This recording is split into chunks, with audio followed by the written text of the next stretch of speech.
simplemente es cualquier doctrina que se aparte de las Escrituras. Cuando se aparta de las Escrituras, ¿sí? Hay mucho para tocar el tema de la apostasía, pero vamos a hacerlo sencillo, ¿sí? La apostasía es apartarse de las Escrituras. Una rebelión a la autoridad de Dios, un abandono de la sana doctrina o un abuso de la fe. Y quiero que veamos un ejemplo. Yo lo traje muy época de cuando yo era maestra, hace muchos años. Quiero que veamos un ejemplo para que entendamos la sutileza con la que comienza la apostasía. Escuchen esto. Esto es una historia real acerca de cómo comenzó la apostasía, o un caso acerca de la apostasía. Dice: Arrio, un sacerdote cristiano de Alejandría, de Egipto, que fue entrenado en Antioquía, acusó a Alejandro, que era un obispo de Alejandría. Estoy evitando complicarla con datos de años y títulos y todo eso. Lo voy a hacer bien sencillo. Pero acusó a Alejandro de suscribirse al sabelianismo, que es una falsa enseñanza que afirmaba que la Trinidad, Padre, Hijo y Espíritu Santo, eran simples roles o modos asumidos por Dios en varias ocasiones. Arrio hizo hincapié en la unicidad de Dios, pero luego, hizo hincapié en que Dios era uno, pero luego se fue, de a poco presentó lo que pareció ser en la superficie una diferencia insignificante ante el Padre y el Hijo. Miren lo que argumentó este muchachito. A ver, voy a necesitar la ayuda de alguien. Vení, Benja, porque ese es más alto. Y es ahora y con el otro. Dale. Sí.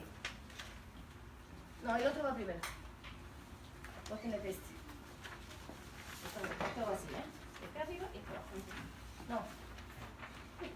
Sí, tráeme los dos, porque uno era de acá y otro de acá. Entonces, este muchacho,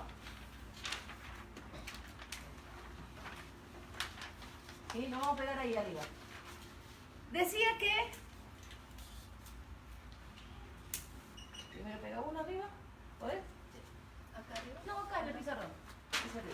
Decía que Jesús, escuchen bien, no era homoousios. ¿Cómo dice ahí? Homoousios. Muy bien. ¿Saben qué significa? De la misma esencia. ¿Dice así? Sí. Ok. Y quiero que lo vean. Y lo hice a propósito. En la época de la tecnología, que tenemos pantallas, uno hace así, sale, ¿no? Pero esto de hacer el papel y que estemos pegándolo, psicológicamente nos queda doblemente fijo. Primero porque están estos dos muchachos hermosos acá pegando y todo eso, y ustedes se lo van a acordar. Y segundo porque en papel, de verdad en papel, ahora esto les va a quedar para el resto de la vida. ¿Eh? Porque es así nuestra mente. Y lo que estaba pegando se nos daba más. Claro. Lo vemos más. Claro, yo pensé que la letra iba a ser más grande, pero resulta que no. Pero se ve, ¿no? Sí, perfecto. Allá, Cedric, ¿lo ves? Ok, muy bien. Entonces, vamos a resaltar la pequeña diferencia, sutil diferencia que decía este Arrio, que argumentó que Jesús no era homoousios, de la misma esencia como el Padre, pero era homoousios, o algo así, ¿no? Homoiousios, que era de esencia similar. ¿Dónde está la diferencia? La letra. En la iota. ¿Saben cuál es la iota? Ajá, ahí. Esta. Una pequeña diferencia. Sutil diferencia. ¿Se dieron cuenta? ¿Qué parece? Unos ojos y una boca, ¿no? ¿Acá? Sí. Solamente una letra griega separó esta doctrina. Entonces Arrio escribió su posición de esta manera: el Padre existió antes que el Hijo. Hubo un tiempo cuando el Hijo no existía, por lo tanto el Hijo fue creado por el Padre, así que aunque el Hijo era el más alto de todas las criaturas, no era de la esencia de Dios. Arrio fue muy astuto e hizo lo mejor para llevar a la gente de su lado. Miren lo que hizo. Compuso canciones pegadizas. Hoy charlábamos acerca de eso, ¿no? Con el pastor. Yo estaba estudiando el tema y yo sabía que él había compuesto canciones. Pero el pastor me dice, ¿sabes que las canciones que este hombre inventaba con esta falsa doctrina eran pegadizas? ¿Vieron que siempre se nos pegan los jingles de las propagandas pegadizas de la televisión? Justamente están hechas con ese propósito, para que se te peguen y uno las cante sin darse cuenta. Si tiene fe con gran música. Es una canción, sí, pero hay propagandas que uno se le queda de cuando era uno chico, ¿no? Entonces, dice que se las hizo aprender a sus discípulos, a los que venían a escuchar, se las hizo aprender estas canciones pegadizas y a la misma vez ellos que aprendían las canciones se las enseñaban a sus amigos. Este Arrio era extrovertido y de naturaleza encantadora.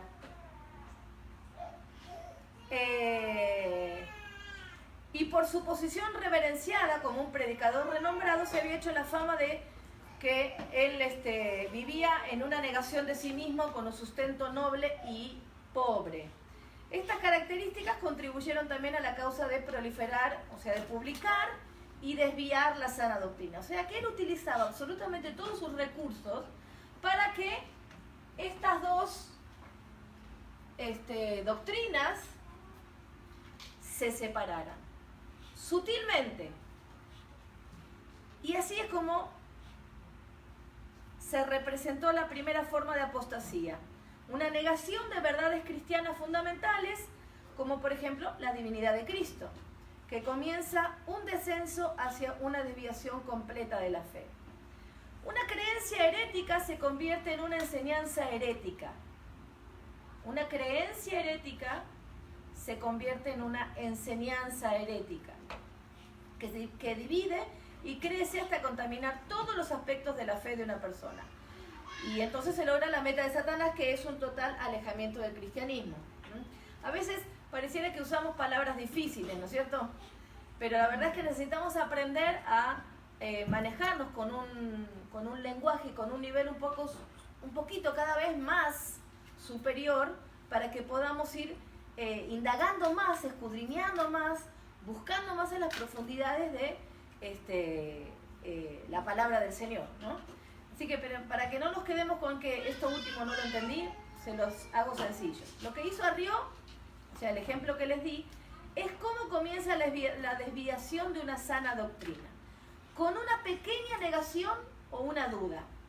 ¿A qué les hace acordar esto? A Satanás. ¿Cuándo? En el huerto. Ajá. Luego esta se va ampliando hasta derivar en la negación de completos principios bíblicos. Pero debe llamarse con el nombre apropiado. Cuando uno ve, escucha, discierne que algo se está desviando, esa desviación tiene un nombre que se llama Herejía. herejía. Muy bien. Entonces, no estamos para contender con las personas, sino con la falsa doctrina. ¿Ok? Nos toca enseñar las verdades bíblicas y dejar que Dios haga lo que tenga que hacer con las personas que la profesan. Tozer escribió algo que me pareció muy propicio para que siempre nosotros estemos recordando. Dice: tal hábil es el error en imitar la verdad, que los dos, la verdad y la mentira, son constantemente confundidos uno por otro. Se necesita gran discernimiento en estos días para saber cuál de los hermanos es Caín y cuál es Abel. Interesante, ¿no? El apóstol Pablo también habla del comportamiento agradable de los apóstatas y sus enseñanzas. Vamos a 2 de Corintios 11, versículo 13 y 14. Rapidito. Dice: porque estos son falsos apóstoles, obreros fraudulentos, que se disfrazan como apóstoles de Cristo. Y no es maravilla, porque el mismo Satanás se disfraza como ángel de luz. 2 de Corintios 11, 13 y 14. Hay que estar muy atentos a lo que el Señor nos habla acerca de su palabra. En otras palabras, los apóstatas no parecen malos en el exterior, ni dirán palabras dramáticas de herejía al comienzo de sus enseñanzas. En lugar de negar la verdad absolutamente, los apóstatas la torcerán un poquito para caber en su propia agenda. ¿Se acuerdan que esto lo mencionábamos hace un tiempo? No me acuerdo si fue en una clase del domingo o una predicación, que hablábamos acerca de esto, ¿no? Los apóstatas empiezan, o los que tuercen la doctrina, la tuercen un cachitito para que eso pueda justificar su accionar, ¿no? Y esta mañana he escuchado con el pastor algo que nos llenó los ojos de lágrimas, ¿no? Dice, los que constantemente están acusando a los demás están tratando de ocultar sus propias debilidades. Repito. Repito. Los que constantemente están acusando a los demás están tratando de ocultar sus propias debilidades. El espíritu de Satanás es acusar a los demás. Y quien está acusando constantemente solo manifiesta quién lo controla. Así que esto es una característica que nosotros tenemos que ver en nosotros. ¿Quién nos controla a nosotros? ¿El Espíritu Santo o este espíritu acusador del diablo? Ojo con eso, ¿eh? O sea, cosa que nosotros nos encontremos en esa posición de la que nos creemos que nosotros no estamos libres, ¿no? Entonces, antes de acusar, ¿se acuerdan? Por eso es el simbolismo este que me enseñaron a mí en la escuela dominical de chiquitita. Cuando señales a otro, acordate que Dios te está mirando y que hay otros que también te están mirando a vos. Y yo le agregué, con los años, después de que tuve a mi primer hijo, dije, bueno, va a haber 3 mocositos que me van a estar mirando. Y van a querer seguir mis pasos o me van a juzgar. Y ustedes saben que los hijos son muy crueles, ¿o no? Ah, que sí. Sí. Son muy crueles cuando te empiezan a decir, papá, esto, papá, vos dijiste, pero vos, ay, Dios santo. Pero todo vuelve. Todo vuelve. Cuando sean padres, Lo verán. y nosotros vamos a estar mirando, ajá, ¿cómo era la cosa? Ok. Los que constantemente están acusando a los demás están tratando de ocultar sus debilidades. Así que recordando un poquito lo del domingo. El domingo pasado estuvimos definiendo algunos principios espirituales, actitudes que nos ayudan a discernir el corazón de otros, porque en estos tiempos que corren el engaño se ha perfeccionado. Mejor dicho, las personas han perfeccionado el arte de engañar. Entonces es muy importante que nosotros vayamos comprendiendo la diferencia entre un error doctrinal, tal vez, estamos empezando a estudiar alguna temática y de repente no comprendimos bien algo, ¿sí? No comprendimos algo bien, entonces de repente dijimos algo que no era el concepto bíblico. Cuando estás estudiando en tu casa y vos decís, oh no, y cuando estoy escuchando decís, no, esto, yo me equivoqué con esto, no, yo no pensaba que era así. Eso no es una herejía, sino que es una equivocación por, digamos, neófites, por no saber. Pero otra cosa es, esta es la palabra de Dios, y a propósito, adrede, desviar la doctrina que era lo que había hecho este rey. ¿Ok? Entonces, eso es lo que nos suele pasar cuando nosotros tratamos de desviar la palabra para torcerla para justificar nuestros propios actos. Entonces, cuando estamos estudiando la palabra, antes de utilizar la Biblia para ver a los demás y señalar a los demás y ver el corazón de los demás, primero tengo que preguntarme para mí, ¿esto me aplica a mí? Ok, en esa manera es que nosotros estudiamos la palabra del Señor.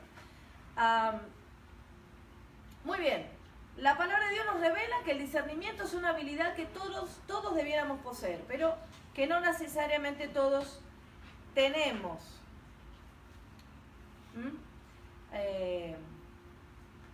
De hecho, muchas personas se caracterizan por su inhabilidad para discernir. Se me aparecen todas las notificaciones de Facebook ahí y me olvidé de sacarlas. Sí. Como la luna, como la... Sí, ¿no? Sí, porque lo que pasa es que se me van... Tu tía te manda saludos. Me enteré acá. De hecho, como dijimos, muchos pueden tener un razonamiento humano abusado, pero no tiene nada que ver con Dios. El discernimiento es una cualidad que el Espíritu de Dios cultiva en nosotros en la medida que maduramos. Exactamente. Fíjense esto. Un niño... Otra vez. El discernimiento es una cualidad que el Espíritu de Dios, el Espíritu Santo, cultiva en nosotros en la medida que maduramos. No se puede tener discernimiento sin el Espíritu de Dios. Ahora vamos a ver cómo es que es esa medida de madurez. Un niño que aún está en la etapa de gatear es capaz de llevarse a la boca el biberón de leche, ¿cierto? Están gateando, ¿no es cierto? Aprenden a agarrar el biberón y lo toman. Pero de la misma manera que agarran el biberón y lo toman, agarran una cucaracha y se la comen. Es igual. ¿No? ¿Por qué? No dice. Porque no saben discernir entre lo bueno y la cucaracha no es mala. Tiene anticuerpos. Déjenlos que los coman nuevos. Pero por ahí agarran una bolita de esas para la ropa. ¿Cómo se llama? Para lavar. No, naftalina no. La que va para el ¿qué? No, eso. Los Tide Pads, los que van para el detergente para la ropa. Las bolitas de alcanfor de naftalina son blancas, a los chicos no les interesa, pues no tienen color, pero las otras tienen mucho color y colores brillantes. Esas sí les interesan.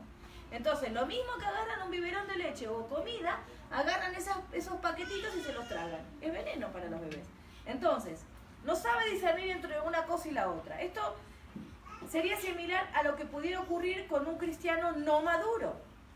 Cuando no sabe discernir entre la verdad de Dios, la que ha revelado en la palabra, y la mentira que Satanás le presenta a través de algún falso maestro o predicador o lo que sea.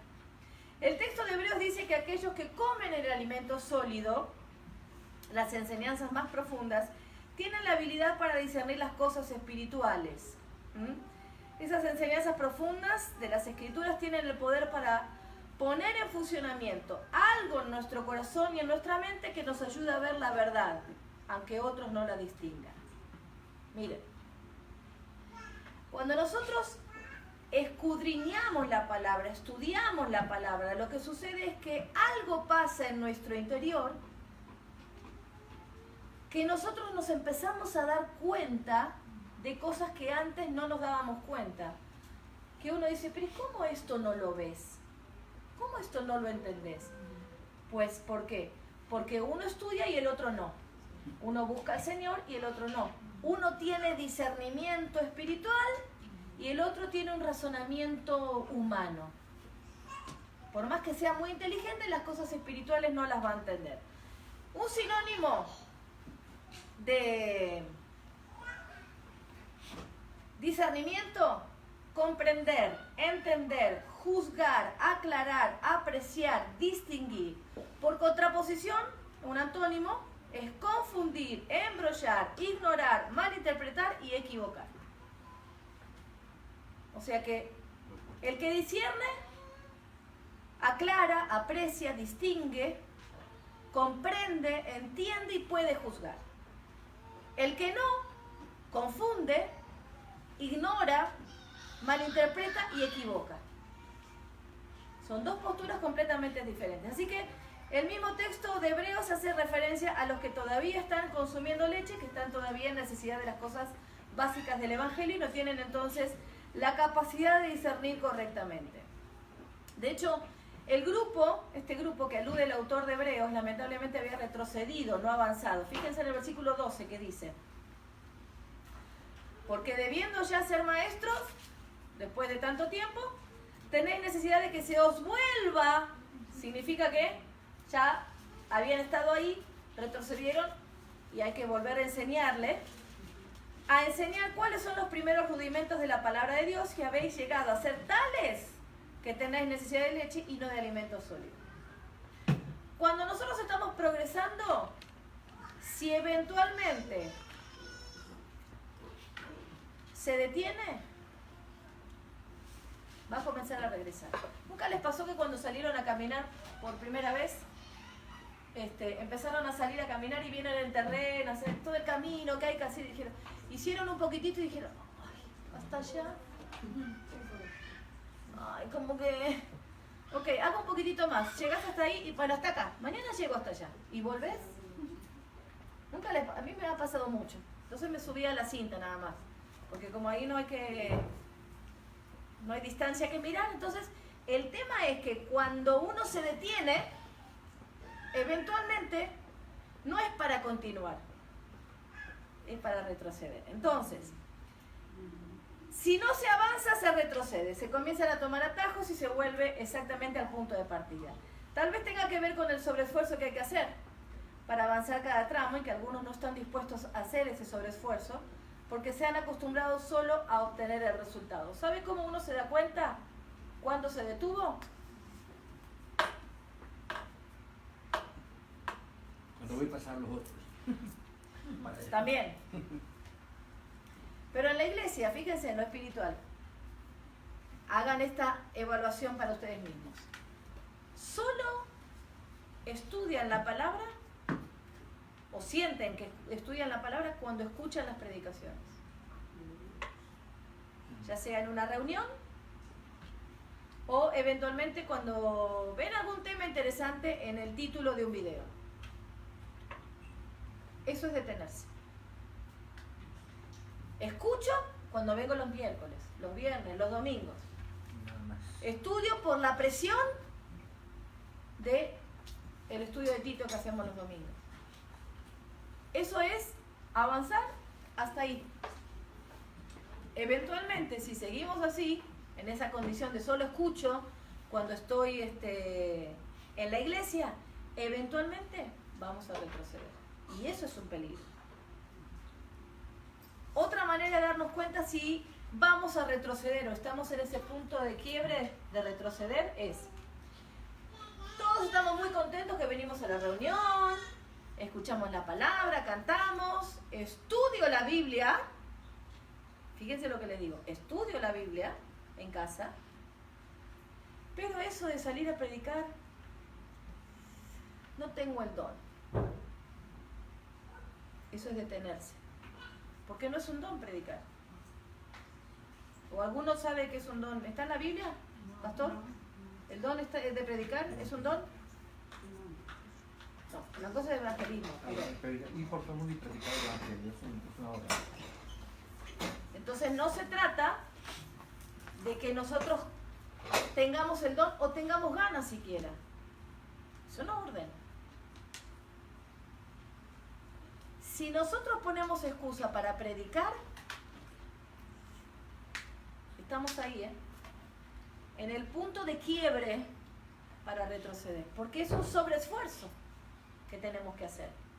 Entonces el sábado tenemos la oportunidad de quebrar esa línea y pasar para el otro lado, unos pasitos más, unos kilómetros más. El sábado vamos a salir a predicar, aún con el calor, Ya estuvimos yendo esta semana con el pastor y está, pero así, El discernimiento se activa a través de los sentidos ejercitados, como nos enseña el libro de Hebreos. Pero esos sentidos se ejercitan, como acotó al principio Juan, por el consumo de la palabra de Dios. El consumo del alimento sólido, dice la palabra. Cuando hablamos del alimento sólido no nos estamos refiriendo a nuevas verdades, sino a un entendimiento, escuchen bien, entendimiento y aplicación de las verdades ya reveladas en su palabra. Por otro lado, esta palabra ejercitados también nos da una idea de que la persona con discernimiento es alguien diligente. ¿Saben lo que significa diligente? Esto parece. Esto vamos a borrarlo porque me molesta ahí. Sí. ¿Saben lo que es diligente?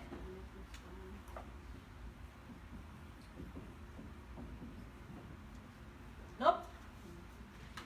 Que pone mucho interés interés, esmero, rapidez y eficacia en la realización de un trabajo o en el cumplimiento de una obligación o un encargo.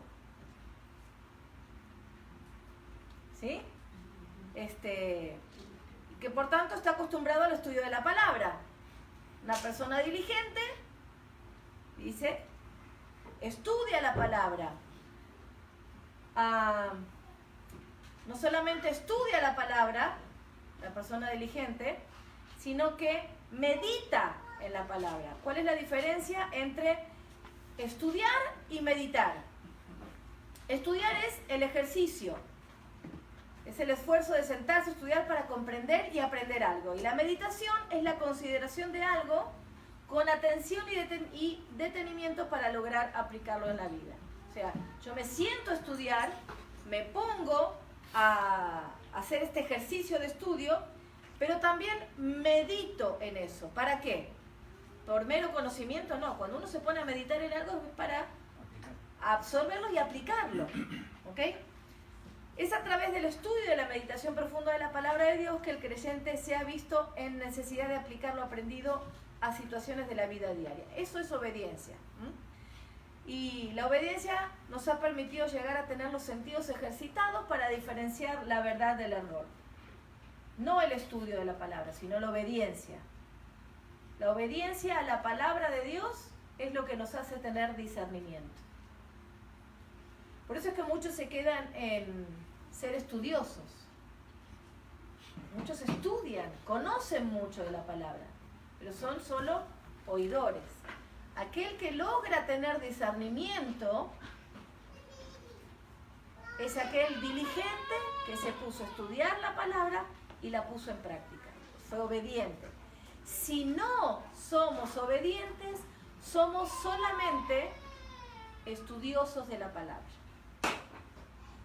Simple. Por lo tanto, no somos personas con discernimiento, sino con conocimiento. Y aquel que tiene conocimiento se envanece. También se envanece, pero no puede discernir entre la sana doctrina y la apostasía. Se lo lleva cualquiera. Cualquier viento de doctrina que hay. Está el apóstol que tiene el don de repartir, el don de la risa. Todos, esa reunión, todos se ríen. Y se fueron con la panza llena de risa. Después, allá hay otro que da sanidad, vamos para allá. Y hay otro del otro lado que tiene palabra profética para el futuro, y van todos para allá. Entonces, cualquier viento de doctrina, para donde vaya, se lo llevan. ¿Por qué? Pero si es una persona estudiosa, sí, pero no tiene discernimiento. ¿Cuál es la diferencia entre una persona que estudia la Biblia y una persona que tiene discernimiento? ¿Cuál es? La obediencia. Simple. Cuando no ponemos por obra la palabra de Dios, solo somos conocedores de la palabra, pero no tenemos discernimiento de parte de Dios. Dios no nos respalda. ¿Ok? Habíamos mencionado el domingo que a los cristianos no les gusta que les digan que son neófitos o débiles espirituales o inmaduros, porque eso se asocia con algo malo. Y me quedé pensando el domingo en Gabrielito, ¿no? El bebé de Jessica. Uno lo mira y lo ve tan tierno y da ganas de morderlo, de besarlo, de apretujarlo. Un bebé no es malo. No es malo ser un bebé espiritual. Lo malo es que Gabrielito durante 7 años siga siendo igual. Si dentro de 7 años a Gabrielito lo vemos igual, pues ¿qué vamos a pensar? Algo no anda bien. Igual para el cristiano. Como que ser bebés espirituales, pasando el año, los 2 años, los 3 años de cristiano, es como que no está bien. Algo pasa. ¿Viene a todas las reuniones? Sí. ¿Escucha? Sí. ¿Tiene el léxico cristiano, el lenguaje cristiano? Sí. ¿Y por qué no crece? ¿Por qué no crece? Porque no obedecemos la palabra de Dios. Quiero que quede bien fijo eso. ¿Ok? ¿Cómo? ¿Está bien? Ok, quiero que quede bien fijo eso. Si nosotros no obedecemos la palabra del Señor, no tenemos discernimiento espiritual, tenemos conocimiento. ¿Y eso nos sirve? para nada.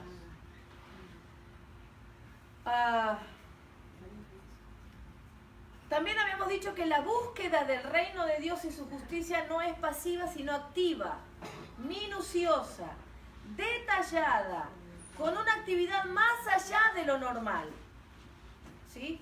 La búsqueda, creo que el domingo a la mañana, Juan, habías dicho acerca de, era algo así como buscar el oro en la profundidad, ¿no? Estar buscando, escarbando y romper lo superficial para poder llegar hasta donde está el tesoro, ¿no? Donde está el oro. Entonces, la búsqueda no es anhelar, soñar, desear las cosas espirituales. No es lo mismo anhelar y soñar que buscar. ¿Se acuerdan? Les había hecho la diferencia entre las dos canciones. Esa canción de anhelo estar en tu presencia, cerca de tu altar y tu gloria contemplar es una actitud pasiva.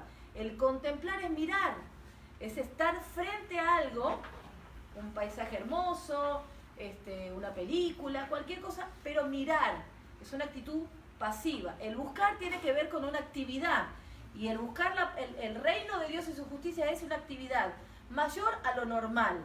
Si lo normal es nos sentamos a escuchar la predicación y tomamos nota, eso es lo normal.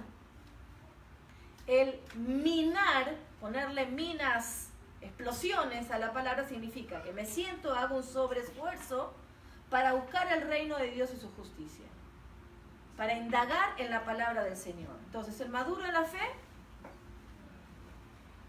el maduro espiritualmente, hace todo lo que está en sus manos para hacer, todo lo que tenga en sus manos para hacer para buscar el reino de Dios. Muchos viven tratando de discernir las circunstancias de los demás, pero siempre están errando en cómo discernir sus propias situaciones. Cómo tratar de identificar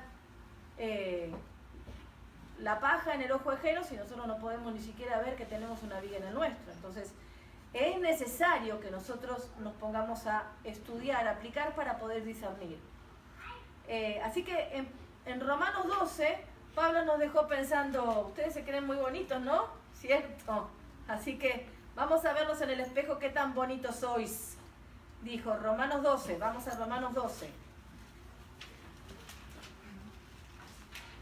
A ver hasta dónde nos quedamos. Dice, versículo 9, el amor sea sin fingimiento. ¿Se acuerdan? 12:9. Aborrecer lo malo, seguir lo bueno. Versículo 10. Amaos los unos a los otros con amor fraternal. En cuanto a honra, prefiriéndoos los unos a los otros. Y en lo que requiere diligencia, no perezosos, fervientes en espíritu. Hasta acá habíamos llegado desarrollando la actitud, cada actitud minuciosamente. Así que si quieren escucharlo, los que no estuvieron el domingo, por viajes, y gracias a Dios que ya volvieron, pueden buscarla en el canal de YouTube, en SoundCloud o en Facebook del domingo pasado, que allí van a encontrar y los otros estudios. Pero vamos a continuar, no me voy a detener en todos estos porque ya están explicados todos estas características. Vamos a seguir con el versículo 12, dice, sirviendo al Señor. ¿Lo tienen ahí? Entonces, este es un presente activo participio también usado en un sentido imperativo. O sea que cuando el verbo está conjugado en imperativo, ¿qué es? Una orden. Una orden, acuérdense siempre. Cuando ustedes van a buscar una palabra, ¿se acuerdan que yo les enseñé a no solamente buscar para interpretar mejor las diferentes versiones, sino que busquen cada palabra? Bueno, cuando buscan cada palabra también busquen qué tipo de conjunción verbal tiene. Aunque no se comprenda mucho de conjunciones verbales, son significativas para que uno sepa si son sugerencias o son órdenes, ¿sí? Hay variación en los manuscritos aquí en este versículo. Algunos de los manuscritos griegos de la familia occidental dicen al tiempo, en el kairos, en lugar de al Señor, donde dice sirviendo al Señor, ¿vieron? En vez de decir al Señor, algunos manuscritos lo interpretan con el kairos. Kairos en la antigua, es una antigua palabra griega que significa Periodo de tiempo. el momento adecuado. Un periodo de tiempo en el momento adecuado, el momento oportuno. Los griegos tenían dos palabras para referirse al tiempo. Uno era kairos y el otro era Cronos. cronos. ¿Ok? Entonces, la primera, cronos, o la segunda, se refiere al tiempo cronológico secuencial. ¿Sí? Y la otra se refiere a un momento indeterminado donde las cosas especiales suceden. O sea que la variación en los manuscritos a la que se hace referencia y da el énfasis en este pasaje que dice, sirviendo al Señor, sería así. Nos explicaría algo así el versículo. Dice, servir al Señor y a su iglesia según se presenta la oportunidad. Es interesante esto, porque le da un sentido diferente a los que buscan el reino de Dios. Si nosotros estamos buscando el reino de Dios, ¿qué significaba buscar el reino de Dios? Ir más allá de lo normal. No buscar solamente la superficie de la enseñanza, sino ponerle una mina, una dinamita para buscar algo más profundo, ¿ok? Los que buscamos, a los que nos interesa buscar de esta manera el reino de Dios y su justicia, nos da un sentido diferente este versículo. Porque no hace falta tener un cargo, un puesto en la iglesia, un nombramiento, que te den una responsabilidad para servir al Señor, sino que debo hacerlo en el kairos, en el momento en que se presente la oportunidad. Eso cambia completamente las cosas. Porque el versículo dice, una de las características que tenemos que ver en los demás, pero primero en nosotros, es sirviendo al Señor. ¿Sirviendo cómo? Sirviendo en el kairos, o sea, servir al Señor y a la iglesia en el momento que se presente la oportunidad. Por ejemplo, termina la reunión, voy al baño y veo que está sucio. ¿Qué espero? ¿A que me den la responsabilidad o lo hago? Según este versículo, debo servir al Señor y a su iglesia según se presente la oportunidad. No necesito que nadie me diga, ahora sos la limpiadora de baño. Con la espada esa que andaba un pastor por ahí, ¿no? Vos también, hijo mío. Ahora vas a limpiar los baños. Entonces, fíjense que con esta pequeña frase de las Escrituras, esta pequeña palabra que cambia el sentido, el kairos, se descubre el verdadero corazón del creyente. Porque si me dan la responsabilidad, lo hago. Si no, no me meto. Porque a mí no me dijeron nada. Esto lo he escuchado infinidad de veces en las iglesias. No, a mí no me dijeron que lo haga. No lo hago. Si me ven, si me van a ver que voy a hacer esto, entonces lo hago. Para que me aplaudan. Si van a saber que eso lo hice yo, entonces lo hago. Si no, no. ¿No es cierto que es muy escuchado esto? A ver si es escuchado por nuestra boca, ¿no? A ver si nosotros lo dijimos. Porque ahí hay un problema. Se descubre nuestro corazón. Yo estoy segura que cada vez que nosotros estudiamos algo, lo primero que el diablo hace, como estaba como león rugiente buscándonos devorar, entonces lo primero que aparece en nuestros oídos es, ay, fulanito, menganito, ay, esto, y empezamos a aplicar la palabra como los encastres de los bebés, ¿viste? Los círculos en los círculos, los cuadrados en los cuadrados, y tratamos de aplicar esto en el círculo de mi hermano, el cuadrado de aquel, ¿ok? Pero sin embargo la palabra es para que nosotros la mordisquemos, la comamos y la discernamos, ¿ok? Entonces, por eso es que a muchos no les gusta ir a la reunión de oración, porque eso no se ve. A muchos no les va a gustar ir el sábado a predicar, porque eso no se ve. A muchos no les gusta venir temprano para limpiar. Ustedes saben que a mí me fascina limpiar el piso. Hoy me ganó de mano Margarita. Cuando vine ya estaba barriendo. Así que seguidita nos pusimos a hacer lo otro. Me encanta, me fascina limpiar el piso. Yo la verdad es que desde que hace muchos años, pero muchos años, Observo mucho a los músicos. A ver si tienen sus lugares limpitos, su batería limpita, las paredes de la batería limpitas. ¿Cómo se llama? ¿La mampara? Bueno, el acrílico limpito. O hay que hacerle, ¡hey! ¿Estás ahí? El piano sí está limpio. O uno hace así. Yo soy mucho de eso, de hacer así. ¿No, Anto?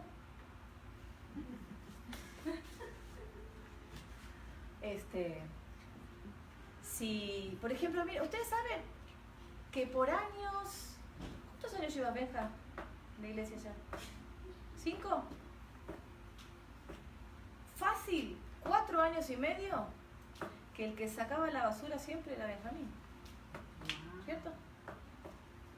Y ahora Lucy te sacó esa tarea, ¿viste? Pero yo me fijo mucho en eso, porque eso muestra el corazón del músico. Si realmente limpian, si les gusta estar al servicio de la congregación, en algo que no se ve. Porque la limpieza no se ve quién la hace. Pero hay algunos que muestran su verdadero corazón porque no lo hacen. No, eso no se ve. A mí me gusta estar ahí en el frente. Pero también ahí se ve el corazón, ¿eh? Porque si al bajar uno ve que la persona es pedante, no tiene carisma con la gente, no tiene ganas de saludar a los hermanos, ojo, eso muestra el verdadero corazón. Entonces, ni haciendo todo lo que pudiéramos hacer en esta vida le vamos a pagar un poco al Señor por lo que Él nos dio. Así que, ¿qué podríamos hacer que nos pueda poner en una mejor posición delante de Dios? Nada. Vamos a Juan capítulo 9, versículo 4. Y Mateo 28:20. Juan 9:4 y Mateo 28:20. Estos dos versículos tienen que conmover nuestro corazón para darnos cuenta hasta dónde tiene que llegar la cosa. Dice, Juan 9:4 dice, mientras yo esté con ustedes, ¿quién está hablando? Jesús. Hagamos el trabajo que Dios, mi Padre, me mandó a hacer. Vendrá el momento en que ya nadie podrá trabajar. Mientras yo esté con ustedes, dice Jesús, ¿cierto? Y Mateo 28:20, ¿hasta cuándo vamos a tener que hacer el trabajo para el Señor? Dice, mientras yo esté con ustedes, ¿eh? Dice Juan 9. Mateo 28:20 dice, la última parte dice, yo estaré.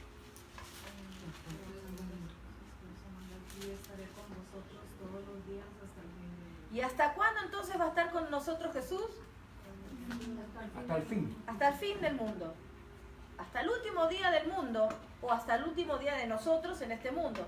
O sea que hasta cuándo vamos a tener que hacer las cosas en el tiempo en que tengamos la oportunidad de hacerlas. Hasta el fin. Hasta el fin del mundo. Hasta el fin de nuestros días. No hace falta que tengamos un cargo. Eso es lo que dice la palabra.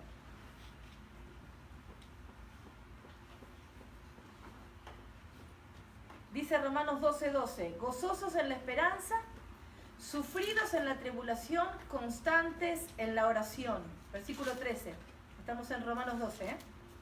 Compartiendo para las necesidades de los santos, practicando la hospitalidad. ¿Tenemos tiempo? ¿Sigo? 5 minutos más. Hijo. Gozosos en la esperanza. Dice, el término esperanza era usado con frecuencia en conexión con la segunda venida de Cristo. No se trata de la esperanza en el sentido de un deseo, sino en el sentido de, en el Nuevo Testamento, de un evento cierto, pero con un elemento de tiempo ambiguo. O sea que cuando acá dice gozosos en la esperanza, nosotros tenemos que tener gozo ¿en qué? En las cosas que nos pasan, en lo bien que nos va, en la esperanza de que me voy a casar. Después se les va, pero bueno. ¿En qué esperanza dice? ¿A qué esperanza se refiere? A la venida de Cristo. O sea que cada vez que nosotros tenemos un problema, lo que tenemos que estar es, dice, gozosos en la esperanza. Cuando decimos en la esperanza es gozosos en que el Señor va a volver. Ese es nuestro gozo. Ahí está puesta nuestra esperanza. Entonces cambia completamente el sentido. Fíjense, hoy hablábamos, ¿no? Hay ciertos días que las mujeres estamos así como que mirame y no me toques, no me hables, no me digas, ¿no? Entonces, en esos días, cuando uno ve todo tan mal, tan feo, que está todo tan mal, aún en esos días nosotros tenemos que decir, tengo que estar gozoso en la esperanza de que Cristo va a volver. Y la perspectiva cambia. Porque no estamos esperanzados. Miren, solo aquellos que hemos pasado por una profunda desesperanza, por una profunda tristeza, entendemos lo que significa no tener esperanza. El que no es cristiano, el que no es hijo de Dios, no tiene esperanza. ¿Saben qué significa? La desesperanza es no tener ganas ni siquiera de levantarse. ¿Para qué me voy a levantar? Dice la gente desesperanzada. Todo lo ve oscuro, todo lo ve gris. Es lo que se le llama, es un periodo de depresión. Yo entiendo que la depresión es la ausencia de Dios. Porque si no tenemos, dice, gozosos en la esperanza, no es que, ay, todo el día estoy riéndome, sino que la esperanza de que Cristo va a volver a buscarme, me hace entender que esto es momentáneo. O sea que lo que me está pasando es momentáneo. Entonces cambia la manera de ver de las cosas. No digo que siempre nosotros seamos así, porque muchas veces nos gana y nos tapa la ola de la tristeza y de la angustia. Hay un tiempo para cada cosa, dice la Biblia, ¿no? Pero la Biblia dice, gozosos en la esperanza. ¿Saben cuándo esto se nos hace real? O sea, más fuerte en nuestra vida. Cuando nosotros empezamos a entender por discernimiento. Entonces, cuando entendemos la profundidad del tesoro de la palabra, el discernimiento de parte de Dios nos hace comprender las situaciones que nos tocan vivir. Entonces, la tristeza, la ola esta que nos quiere tapar, por alguna tristeza, algún problema o algo, resulta que empiezan a mirarse con el discernimiento que te da la palabra de Dios y te empieza a mostrar cosas que antes no veías, te hace entender cosas que antes no entendías, porque no tenés el razonamiento humano, sino que tenés el discernimiento del tesoro de Dios, de la palabra revelada. Y las cosas se ven diferentes, aunque la circunstancia te muestre otra cosa.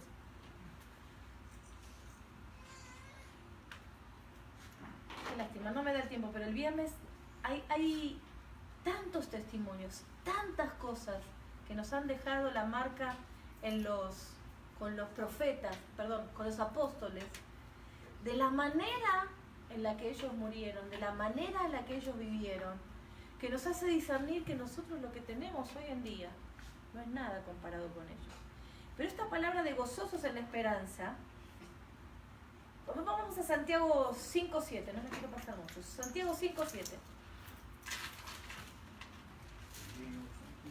Santiago 5:7.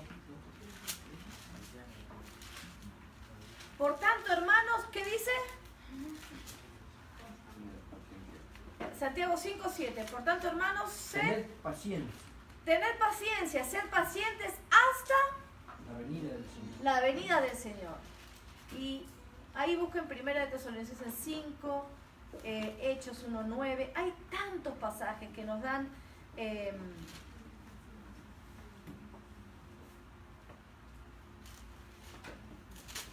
la mira, dónde poner nuestra mira de que el Señor vuelve pronto.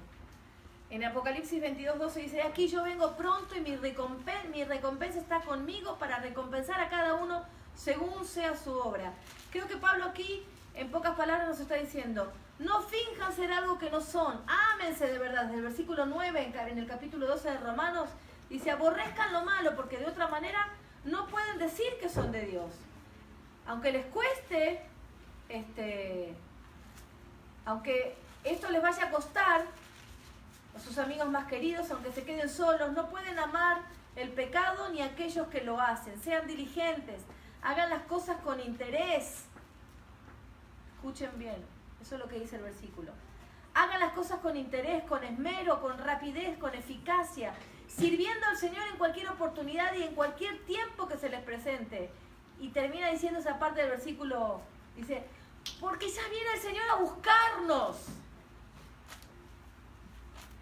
Eso es lo que nos está diciendo el apóstol. Sean diligentes, hagan las cosas con interés, aborrezcan lo malo, no finjan ser algo que no son, amen de verdad, porque ya viene el Señor a buscarnos. Estoy convencida que Él estaba alentándonos a mirar la promesa, a tenerla siempre presente, a tener constantemente este pensamiento para que nuestra esperanza esté puesta en lo que es verdadero, en lo real, no la ilusión de lo temporal, que es esta tierra y las cosas de este mundo. ¿Por qué? Porque después viene una advertencia que nos toca vivir por no ser de este mundo. Y necesitamos recordar siempre de dónde somos y hacia dónde vamos para poder soportar lo que nos toque. Esperanzados en lo que vamos a vivir por la eternidad. Yo creo que Pablo estaba diciendo, ok, sé que les voy a tener que decir esto que dice en la siguiente parte del versículo. Por eso nos dice, ámense de verdad. No sean mentirosos para mostrarse el amor. Que el amor sea sin fingimiento. Estén gozosos en la esperanza. Sirvan al Señor con diligencia. Sean responsables. Apresúrense a servir al Señor en toda oportunidad que tengan. Apresúrense a servir a la iglesia en toda oportunidad que venga, porque el Señor viene pronto. Ese aliento, o el aliento que el apóstol nos estaba dando, era para después decirnos lo que dice la siguiente parte del versículo, que dice, gozosos en la esperanza, y dice, ¿qué más? Sufridos en la tribulación, constantes en la oración. En otra versión dice, mientras esperan al Señor, muéstrense alegres. Cuando sufran por el Señor, muéstrense pacientes. Cuando oren al Señor, muéstrense constantes. Pablo es una broma. Cuando sufran por el Señor, muéstrense pacientes. Parece una cargada de Pablo, ¿no? Cuando estén sufriendo, muchachos, quédense tranquilos. ¿Quién, cuando te están ofendiendo, muestra una cara de gozosos en la esperanza? Y permítame que si a alguno de ustedes les pasa, sáquense una selfie así. Y me la muestran después. Hoy hablábamos con Margarita ese tema. Como que uno hierve la leche, ¿no? Le decimos en Argentina. ¿Vieron hervir la leche? ¿Qué hace? Se desborda y sale para afuera, ¿no? Si no la pagan. ¿Eh? Si no la pagan. Si no la pagan antes. Claro, ahí está el versículo, ¿qué cosa? ¿Cuál el versículo aplica ahí? Airaos. Ok. Te puede enojar algo, pero que no se desborde la leche. Apágala antes. ¿Ok?